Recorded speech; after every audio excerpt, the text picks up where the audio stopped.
बेटा ये तुम्हारी लाइफ का सबसे बड़ा डिसीजन है, इसको थोड़ा सोच समझ के लो, अपने पापा से डिस्कस कर लो, है ना। क्योंकि आज जो तुम सब्जेक्ट लेने वाले हो ना, इसके बाद ही आपका फ्यूचर डिसाइड होना है ना। और जो तुम बोल रहे हो ना कि आर्ट ले लेता हूँ, आर्ट लेके क्या करोगे बेटा?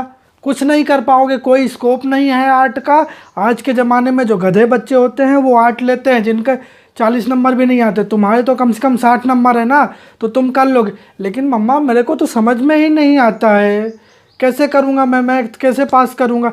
सब हो जाएगा बेटा, तू टेंशन मत ले, है ना। मैं तेरी कोचिंग लगवा दूंगी और तू पढ़ना आराम से। अभी तू पढ़ता नहीं था इसलिए तेरे नंबर नहीं आते थे।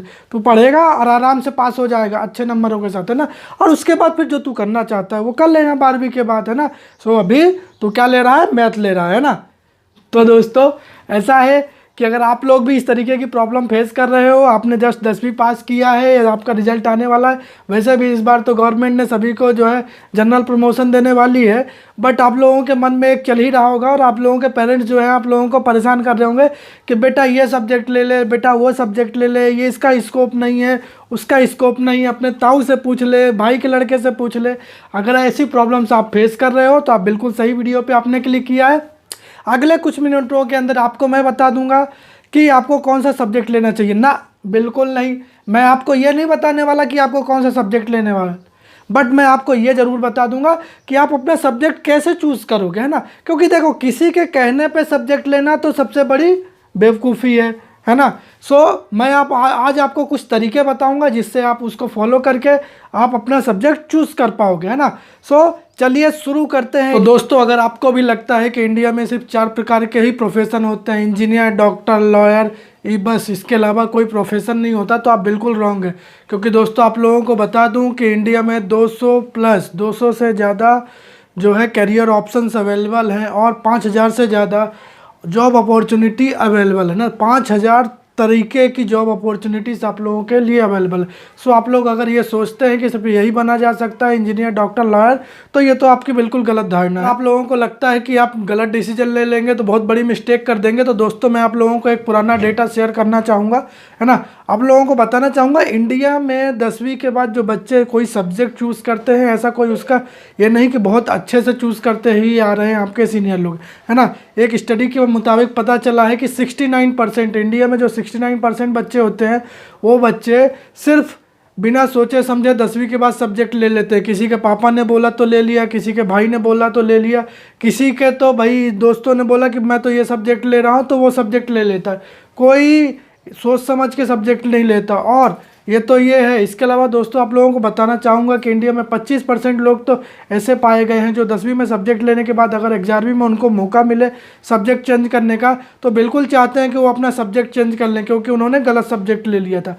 और सिर्फ यही नहीं दोस्तों, यहाँ तक कि वो जो कुछ तो ऐसे बच्चे हैं, 5% तक बच्चे ऐसे हैं जो 12वीं भी कंप्लीट कर लेते हैं, ग्रेजुएशन भी कर लेते हैं, और ग्रेजुएशन करने के बाद फिर सोचते हैं कि यार दोस्तों अगर मैंने दूसरा सब्जेक्ट लिया होता तो बहुत अच्छा होता, है ना।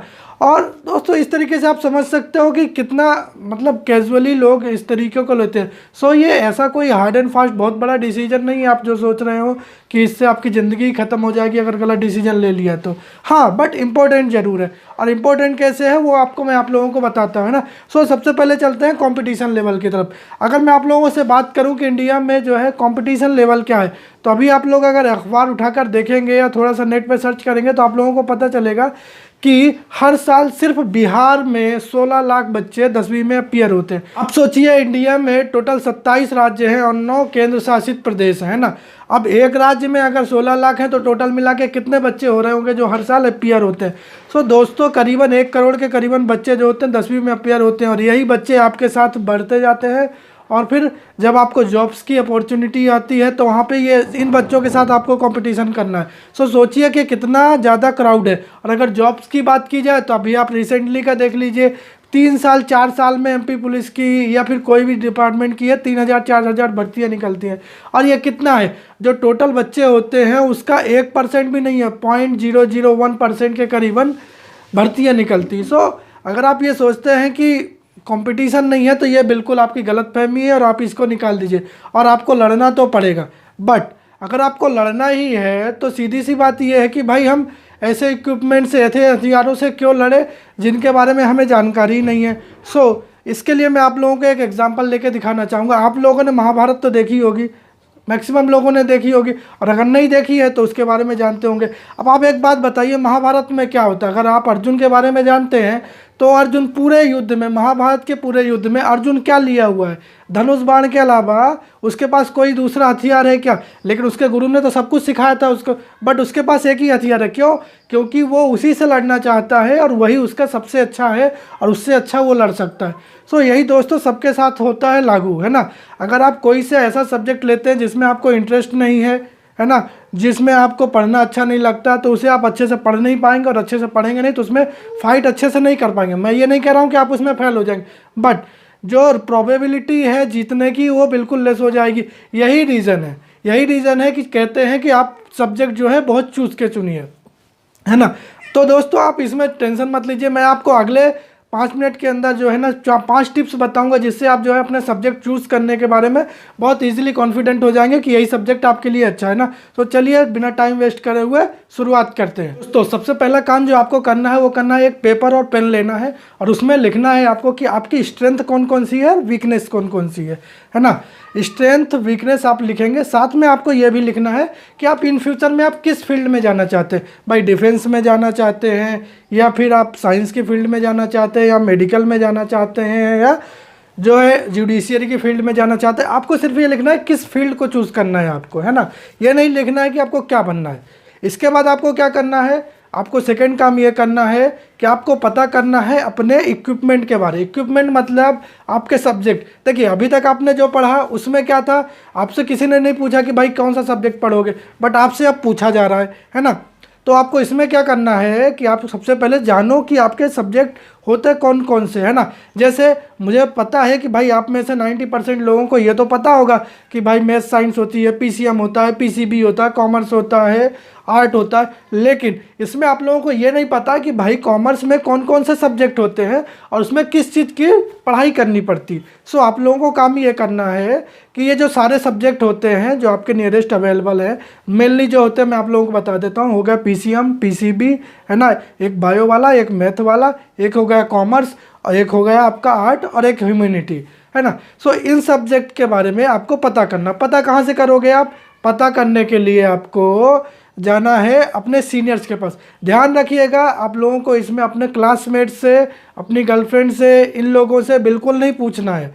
आपको जाना है सीनियर, वो भी कौन से, जो ग्रेजुएशन कर रहे हो, जिन्होंने वो सब्जेक्ट लेके पढ़ रहे हैं। और हर एक जो सब्जेक्ट है, हर एक स्ट्रीम के कम से कम 2 लोगों से पूछना है। आप उनसे पूछ लीजिए, पूरी जानकारी इकट्ठा कर लीजिए कि भाई कौन से सब्जेक्ट में क्या पढ़ना पड़ता है। जैसे मैं बोलूँ कि मैथ में लेते हैं अगर आप, तो उसमें क्या क्या करना पड़ता है, तो उसमें आपको पढ़ना पड़ेगा फिजिक्स, मैथ, केमिस्ट्री, है ना, हिंदी, इंग्लिश तो कॉमन रहेगा।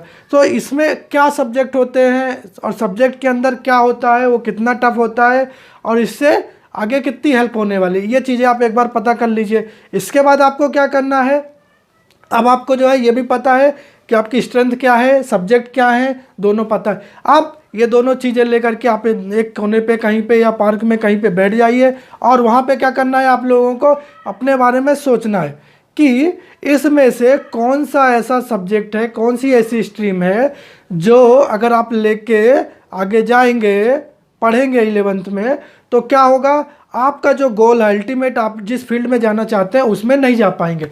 फॉर एग्जांपल जैसे आप डॉक्टरी की फील्ड में जाना चाहते हैं और आपने आर्ट ले लिया तो आप तो वहाँ जा ही नहीं पाओगे।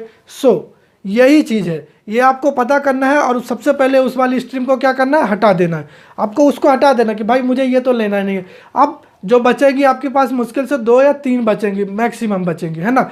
अब उसमें भी आपको चूज़ करना है कि भाई ये ऐसी स्ट्रीम है जिनको मैं लेके चलूँगा तो इनमें मैं अपने रास्ते मंजिल पे पहुंच जाऊंगा। लेकिन इनमें से कौन सा रास्ता सबसे सही है, आपको ये पता करना पड़ेगा ना कि भाई कौन सा रास्ता बिल्कुल करेक्ट है जिससे आप इजीली पहुंच जाओ। मतलब जाने के तो कई रास्ते हैं एक जगह, लेकिन कौन से रास्ते से सही टाइम पे पहुंचोगे, सो ये कौन बताएगा आपको। फिर से आपको अपने पेरेंट्स के पास जाना है, अपने सीनियर के पास जाना है और उनसे ये नहीं पूछना है कि भाई मुझे क्या लेना है। आपको इनसे ये पूछना है कि भाई मैं ये बनना चाहता हूँ अल्टीमेटली, जैसे मुझे जुडिशियरी में जाना है। अब जुडिशियरी में जाने के लिए भाई मैं मैथ लेके पढ़ूंगा तो भी जा सकता हूँ, कॉमर्स लेके पढ़ूंगा तो भी कोई मुझे मना नहीं करेगा, आर्ट लेके पढ़ूंगा तो भी कोई मना नहीं करेगा, है ना। बट मेरे लिए सबसे अच्छा कौन सा होगा, अब वो आपको डायरेक्शन बता देंगे कि भाई ये वाला रास्ता अच्छा होगा, ठीक है। अब ध्यान रखना, आपको 10वीं से ही अपना वो जो आपने लॉन्ग टर्म गोल बनाया है उस गोल को अचीव करने के लिए आपको अभी से तैयारी करनी है। सब्जेक्ट आप कोई सा भी लेके पढ़े, बस उसके बारे में काम आपको करना है। जैसे मान लीजिए अगर मुझे भाई पढ़ना तो है ही, अब मुझे यूट्यूबर बनना है। अब यूट्यूबर बनने के लिए क्या है, कोई सब्जेक्ट तो ऐसे तो होती नहीं है कि उसकी पढ़ाई होती है, बट मैं एक सब्जेक्ट चुन लूँगा, उसके बारे में पढ़ूंगा और यूट्यूब के बारे में जानकारी इकट्ठा करता रहूँगा और आज से ही उसके बारे में तैयारी करूँगा। जब तैयारी करूँगा तब एक टाइम के बाद वो उस फील्ड में मैं जा पाऊँगा, है ना। सो ये चीज़ आपको अभी से करनी शुरू कर देनी है। और जैसे ही आपको क्लियर हो गया कि भैया ये रास्ता उन्होंने बताया कि ये अच्छा है, 2-3 लोगों से आपने कंसल्ट किया, उन्होंने बताया कि ये रास्ता अच्छा है, ठीक है। फिर आपको पेन कॉपी लेकर के आराम से बैठ जाना है और सोचना है, आपको वाकई में ये आखिरी है और इस बार सोचना है कि क्या ये सब्जेक्ट मेरे लिए अच्छा है, क्या मैं इसे पढ़ पाऊँगा, क्या इसमें मैं अच्छे नंबर ले पाऊँगा।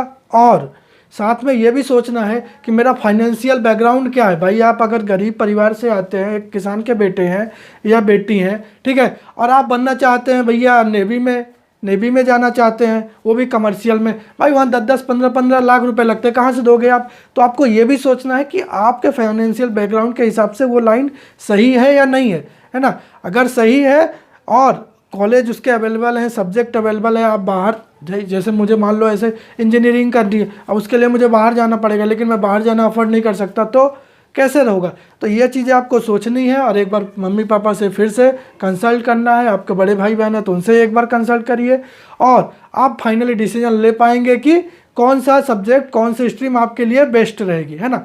लेकिन ध्यान रखिएगा, ये स्ट्रीम जब आप चुनेंगे तो इनको चुनते समय आपको जो फाइनल आपके डिसीजन लेंगे उस समय आपके बीच दिमाग में कुछ चीज़ें नहीं चलनी चाहिए। वो कुछ चीज़ें कौन सी है, वो है मिथ, है ना। हमारे यहाँ पे मार्केट में बहुत सारे ऐसे मिथ चल रहे हैं जो कि गलत अवधारणाएं हैं, लेकिन लोग मानते हैं कि ये सही है, वो बिल्कुल गलत है। ये चीज़ें आपके दिमाग में बिल्कुल नहीं चलनी चाहिए जब आप सब्जेक्ट चूज कर रहे हो। पहला ये कि 10th का परसेंट डिसाइड करेगा कि आप कितने इंटेलिजेंट हैं। आपकी इंटेलिजेंसी 10th का परसेंट, 10th में आपके 10% आए हैं, 50% आए हैं, 100% आए हैं, ये आपका इंटेलिजेंसी लेवल नहीं तैयार कर सकता है कि आप इंटेलिजेंट हैं या नहीं है। सो आप भूल जाइए कि आपके कितने परसेंट आए हैं ना। आप मेहनत करोगे तो कोई से भी सब्जेक्ट में अच्छा कर सकते हो। सो आपको ये बिल्कुल नहीं सोचना कि मेरे तो कम आए थे तो मैं मैथ नहीं ले सकता हूँ, या लोग कहते हैं कि भाई वो नहीं, तुम्हारे बस की बात नहीं।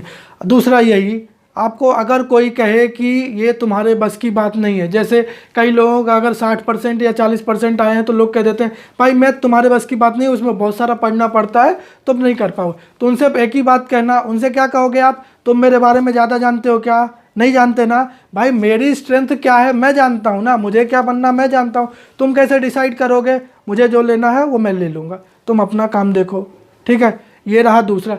तीसरा क्या है, अगर कोई आपसे कहे कि भाई मैथ साइंस ले लो, उसमें तो बहुत स्कोप है, बहुत पैसा है, कंप्यूटर साइंस से इंजीनियरिंग कर लोगे, अमेरिका में जॉब लग जाएगी, पैसा ही पैसा है, तो आप बिल्कुल नहीं सुनिए ऐसी बात। तो ध्यान रखिएगा, कोई से सब्जेक्ट, कोई से स्ट्रीम में जो है बहुत ज़्यादा स्कोप नहीं, सब में लिमिटेड स्कोप है और सब में बराबर स्कोप है। अगर आप मेहनत करोगे, उसमें अच्छे हो, उस लाइन में अच्छे हो, आपका सब्जेक्ट अच्छा है, उस पर पकड़ है, तो आप उस पर बिल्कुल सक्सेस हो जाओगे, है ना, कोई दिक्कत नहीं होगी। और अगर आपने कोई ऐसा सब्जेक्ट ले लिया जिसको सोचा कि इसमें बहुत स्कोप है और उसमें आप अच्छा नहीं कर पा रहे हो, तो बिल्कुल वो आपके लिए अच्छा नहीं है ना। और सबसे आखिरी में एक बात ये कि हमारे मार्केट में हमारी सोसाइटी में एक धारणा फैली हुई है कि जो मैथ लेके पढ़ता है वो बहुत इंटेलिजेंट है, जो कॉमर्स लेके पढ़ता है वो उससे कम इंटेलिजेंट है, जो आर्ट लेके पढ़ता है वो तो बिल्कुल गधा ही है।